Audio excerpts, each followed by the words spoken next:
Hello friends, welcome back to Lubi's commerce learning hub. അപ്പോൾ ഇന്ന് നമ്മൾ ഡിസ്കസ് ചെയ്യാൻ പോകുന്നത് +2 അക്കൗണ്ടൻസിയിലെ chapter 2 accounting for partnership firm. കഴിഞ്ഞ ക്ലാസ്സിൽ നമ്മൾ ഡിസ്കസ് ചെയ്തത് പാർട്ട്ണർഷിപ്പ് ഡീഡിനെ പറ്റിയിട്ടായിരുന്നു. പാർട്ട്ണർഷിപ്പ് ഡീഡ് എന്ന് പറഞ്ഞു കഴിഞ്ഞാൽ ഒരു എഗ്രിമെൻ്റ് ആണ്. അതായത് ഒരു പാർട്ട്ണർഷിപ്പിൽ എൻഗേജ്ഡ് ആവുന്ന സമയത്ത് പാർട്ട്നേഴ്സ് തമ്മിൽ എഴുതി ചേർക്കുന്ന അല്ലെങ്കിൽ വാക്കാലെയോ ഉറപ്പ് നൽകുന്ന ഒന്നിനെയാണ് എന്ത് പറയുന്നത്, പാർട്ട്ണർഷിപ്പ് ഡീഡ് എന്ന് പറയുന്നത്. അത് എഴുതിയ രൂപത്തിലുമാവാം, വാക്കാലെയുള്ള ഉറപ്പുമാവാം. അപ്പോൾ ഇന്ന് നമ്മൾ ഡിസ്കസ് ചെയ്യുന്നത് പ്രൊവിഷൻസ് റെലവൻറ്റ് ഫോർ അക്കൗണ്ടിങ്, അതായത് പാർട്ട്ണർഷിപ്പ് അക്കൗണ്ടിങ് പ്രിപ്പയർ ചെയ്യാൻ ആവശ്യമായിട്ടുള്ള വ്യവസ്ഥകളെ പറ്റിയിട്ടാണ് നമ്മളിന്ന് ഡിസ്കസ് ചെയ്യുന്നത്. Profit sharing ratio. പാർട്ട്ണർഷിപ്പ് ഡീഡിനകത്ത് ഓരോ പാർട്ട്നേഴ്സിനും ആ ഒരു പാർട്ട്ണർഷിപ്പിൻ്റെ ലാഭം എന്ത് രീതിയിലാണ്, അല്ലെങ്കിൽ എന്തൊരു പ്രൊപ്പോർഷനിലാണ്, അല്ലെങ്കിൽ എന്തൊരു റേഷ്യോയിലാണ് ഡിവൈഡ് ചെയ്ത് നൽകേണ്ടത് എന്നതിനെ പറ്റിയിട്ട് കൃത്യമായിട്ട് മെൻഷൻ ചെയ്തിട്ടില്ല എങ്കിൽ അവിടെ പാർട്ട്ണർഷിപ്പിനുണ്ടാവുന്ന പ്രോഫിറ്റിനെ ഈക്വലായിട്ടാണ് ഡിവൈഡ് ചെയ്യേണ്ടത്. അതായത് അവിടെ ഏത് പാർട്ട്ണറാണ് കൂടുതൽ കോൺട്രിബ്യൂട്ട് ചെയ്തത്, അല്ലെങ്കിൽ ഏത് പാർട്ട്ണറാണ് കുറഞ്ഞ എമൗണ്ട് ക്യാപിറ്റൽ കോൺട്രിബ്യൂട്ട് ചെയ്തത് എന്ന് കൺസിഡർ ചെയ്യുന്നില്ല. അടുത്തത് ഇൻട്രസ്റ്റ് ഓൺ ക്യാപിറ്റൽ. അതായത് ഒരു പാർട്ട്ണർഷിപ്പിലെ പാർട്ട്ണറാണ് എന്ന അവകാശത്തിൽ ഒരു പാർട്ട്ണർക്കും അയാൾ കോൺട്രിബ്യൂട്ട് ചെയ്തിട്ടുള്ള ക്യാപിറ്റലിന് മുകളിൽ ഇൻട്രസ്റ്റ് ക്ലെയിം ചെയ്യാനോ ചാർജ് ചെയ്യാനോ അവകാശമില്ല എന്നാണ് പറയുന്നത്. ഈ പാർട്ട്ണർഷിപ്പ് ഡീഡിനകത്ത് ഇതിനെ പറ്റിയിട്ട് പ്രതിപാദിച്ചിട്ടില്ല എങ്കിൽ തീർച്ചയായിട്ടും ഈ ഒരു ക്യാപിറ്റലിൻ്റെ മുകളിൽ ഇൻട്രസ്റ്റ് കൊടുക്കേണ്ടതില്ല. അതേപോലെ എല്ലാ പാർട്ട്നേഴ്സും ഒരേപോലെ സമ്മതിക്കുകയാണെങ്കിൽ ഈ ഒരു പാർട്ട്ണർ ആവശ്യം ഇൻട്രസ്റ്റ് ചാർജ് ചെയ്യണം അല്ലെങ്കിൽ ക്ലെയിം ചെയ്യണം എന്നുള്ള ആ ഒരു ആവശ്യം ബാക്കിയുള്ള എല്ലാ പാർട്ട്നേഴ്സും ഒരേപോലെ അംഗീകരിക്കുകയാണെങ്കിൽ ഇൻട്രസ്റ്റ് ക്ലെയിം ചെയ്യുകയും ചെയ്യാം. ഇനി ഇൻട്രസ്റ്റ് ക്ലെയിം ചെയ്യുകയാണെങ്കിൽ ആ ഒരു പാർട്ട്ണർഷിപ്പിനുണ്ടാവുന്ന പ്രോഫിറ്റിൽ നിന്നാണ് എന്ത് ചെയ്യുന്നത്, ഇൻട്രസ്റ്റ് പേയ്മെൻറ്റ് ചെയ്യുന്നത്. ഇനി ആ പാർട്ട്ണർഷിപ്പിന് ലോസാണ് സംഭവിച്ചിട്ടുള്ളത് എങ്കിൽ ഇൻട്രസ്റ്റ് പേയ്മെൻറ്റ് ചെയ്യുകയില്ല. ഇൻട്രസ്റ്റ് ഓൺ ഡ്രോയിങ്സ് എന്ന് പറഞ്ഞാൽ പാർട്ട്ണർഷിപ്പ് ഡീഡിനകത്ത് മെൻഷൻ ചെയ്തിട്ടില്ലാത്ത സാഹചര്യത്തിൽ ഒരു പാർട്ട്ണർ അയാൾ കോൺട്രിബ്യൂട്ട് ചെയ്തിട്ടുള്ള ക്യാപിറ്റലിന് വിഡ്രോ ചെയ്യുകയാണെങ്കിൽ ആ വിഡ്രോ ചെയ്തിട്ടുള്ള, അതായത് ഡ്രോയിങ്സിൻ്റെ മുകളിൽ ഇൻട്രസ്റ്റ് ചാർജ് ചെയ്യേണ്ടതില്ല എന്നാണ് പറയുന്നത്. ഇൻട്രസ്റ്റ് ഓൺ അഡ്വാൻസ് എന്ന് പറഞ്ഞു കഴിഞ്ഞാൽ ഒരു പാർട്ട്ണർ അയാളുടെ ക്യാപിറ്റൽ കോൺട്രിബ്യൂഷന് പുറമെ ഒരു എമൗണ്ട് അഡ്വാൻസ് ആയിട്ട് അല്ലെങ്കിൽ വേറെ ഒരു എമൗണ്ട് തന്നിട്ടുണ്ട് എങ്കിൽ ആ ഒരു എമൗണ്ടിൻ്റെ മുകളിൽ 6%, ഒരു വർഷത്തേക്ക് 6% എന്ന നിലക്ക് അയാൾക്ക് ഇൻട്രസ്റ്റ് കൊടുക്കണം എന്നാണ് പറയുന്നത്. Remuneration for firms work.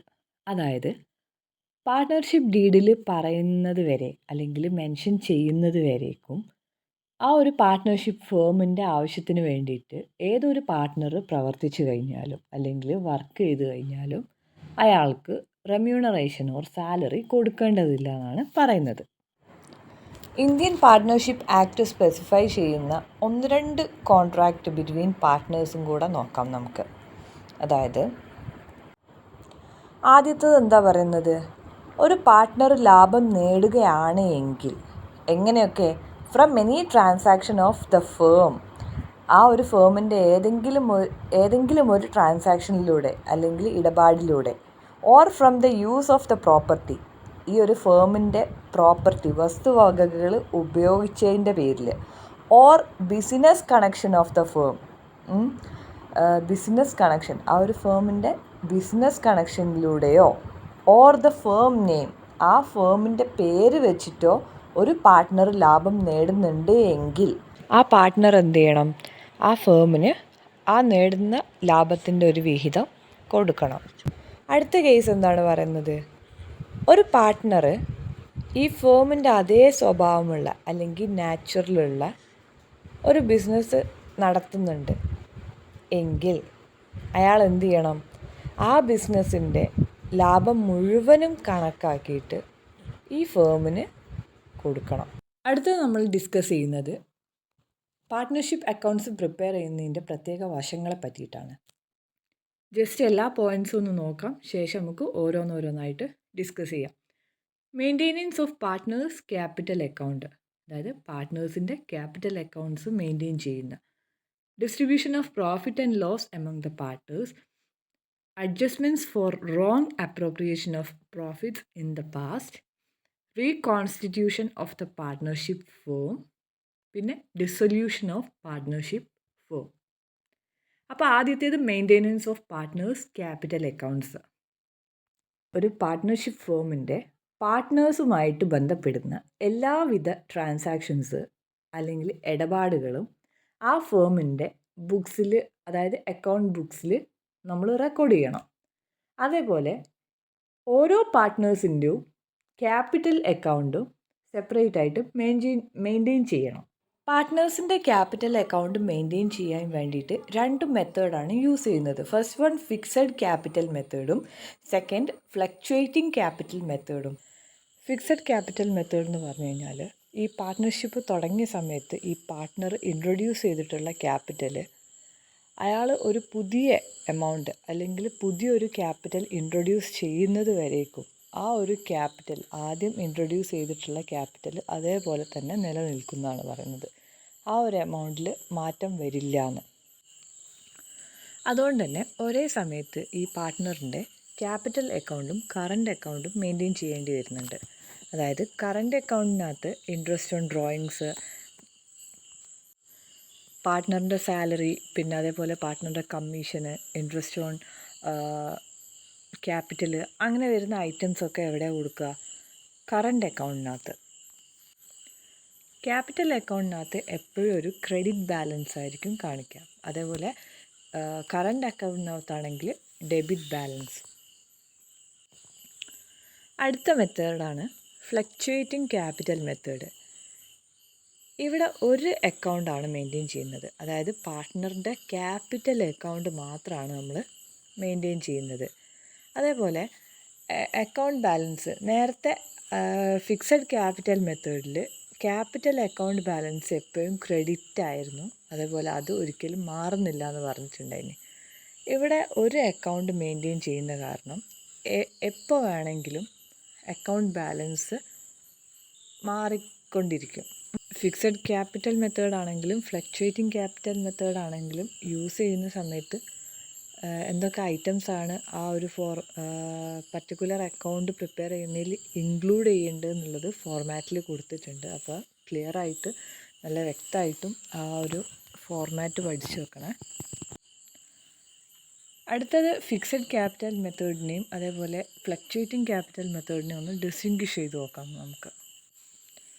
നേരത്തെ നമ്മൾ ഡിസ്കസ് ചെയ്തിട്ടുള്ള കാര്യങ്ങൾ തന്നെയാണ്. അതായത് ഫിക്സഡ് ക്യാപിറ്റൽ അക്കൗണ്ടിൽ അല്ലെങ്കിൽ മെത്തേഡിൽ നമ്മൾ 2 അക്കൗണ്ട്സ് മെയിൻറ്റെയിൻ ചെയ്യുന്നുണ്ട്.